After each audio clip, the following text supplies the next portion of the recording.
Hi అండి, కజ్జికాయలు ఈసారి ఇలా ట్రై చేయండి. బయట తెచ్చుకోవడం కానీ వేరేలా చేయడం కానీ అస్సలు చేయరండి. ఎంత బాగుంటాయి ఈ కజ్జికాయలు. ముందుగా ఒక బౌల్లోకి 1 కప్పు మైదా పిండి, పావు teaspoon salt, 1 tablespoon నెయ్యి వేసుకుని ఒకసారి పిండిని బాగా మిక్స్ చేసుకోవాలి. పిండి కన్సిస్టెన్సీ అనేది ముద్ద చుడితే ముద్దలా అవ్వాలండి.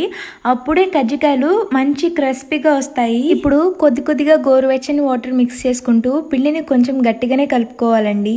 ఇప్పుడు ఒక ప్లేట్లోకి 1/2 కప్ తురిమిన బెల్లం, 1 టేబుల్ స్పూన్ యాలకుల పొడి, 1 కప్పు పుట్నాల పప్పు తీసుకొని కొద్దిగా కోర్స్గా గ్రైండ్ చేసుకుని పక్కన ఉంచుకోండి.